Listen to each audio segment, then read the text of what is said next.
Mic కావాలిగా sir మాట్లాడుతున్నాను.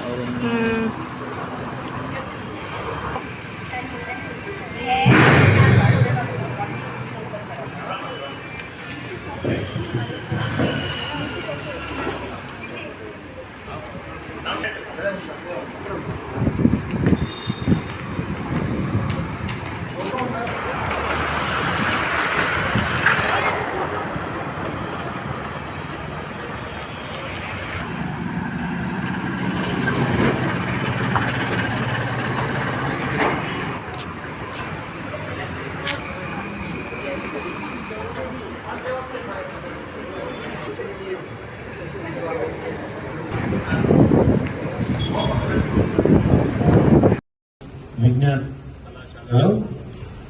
వంటి విద్యార్థులందరూ కూడా సంక్రాంతి పండుగ సందర్భంగా ముగ్గుల పోటీల్లో పాల్గొన్నటువంటి విద్యార్థులందరూ కూడా కళాశాల తరఫున అభినందనలు తెలియజేస్తూ సంక్రాంతి పండుగ జీవితంలో ఏ విధంగా వాళ్ళకి కొత్త ఒరవడిని దక్కుతున్నటువంటి ఈ సందర్భంలో పిల్లలు వేసినటువంటి ఏవైతే ఇతివృత్తమైనటువంటి సందేశాత్మకమైనటువంటి ముగ్గుల ద్వారా సమాజం ఈరోజు ముఖ్యంగా యువతులు ఎవరైతే సోషల్ మీడియా ద్వారా అడెక్ట్ అవుతున్నటువంటి విషయాన్ని గుర్తు చేయడం కానీ మర్చిపోతున్నటువంటి సాంప్రదాయాలను గుర్తు చేయడానికి కానీ ఏదైతే పండించిన పంటలు కొత్తగా వస్తున్నటువంటి పండగ వచ్చే సందర్భంగా జరుపుకునే పండుగ ఈ సంక్రాంతి పండుగ కాబట్టి యావత్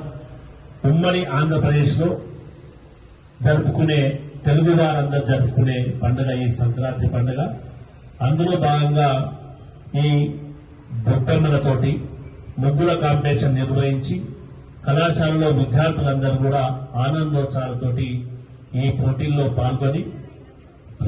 పాల్గొన్నటువంటి వారందరికీ కూడా అభినందనలు తెలియజేస్తూ జీవితంలో వారు ఏ విధంగానైతే వారు పంటలు పండడంతో పాటు ఎవరైతే యుక్త వయసుకు వస్తున్నటువంటి పిల్లల పట్ల అమ్మమ్మలు నానమ్మలు వారిపైన పోసే భోగి ఏవైతే ఉందో ఈ నవధాన్యాలు వారి జీవితంలో అన్ని మంచి చెడులు కూడా ఆ విధంగా తీసుకొని జీవితంలో ఉన్నతమైన స్థానానికి ఎదగాలని వారి యొక్క పెద్దలు ఆశీర్వదించే పండుగగా మనం అందరం కూడా సాంప్రదాయబద్ధంగా చూస్తా ఉన్నాం.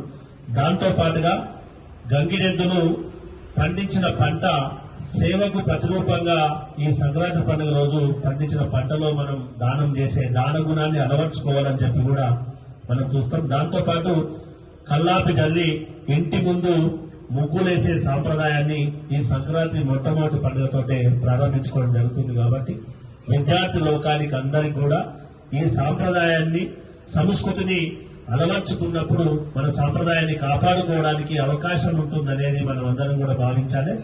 యావత్ యువతులందరూ కూడా సాంప్రదాయాన్ని కాపాడుకున్నప్పుడు మాత్రమే మన దేశం గాని మన సాంప్రదాయాన్ని గాని ఈ పండుగల ద్వారానే దాన్ని కాపాడుకోవడానికి అవకాశం ఉంటుందనేది భావిస్తూ విద్యార్థులందరూ కూడా అభినందనలు తెలియజేస్తూ సెలవు తీసుకుంటున్నాను.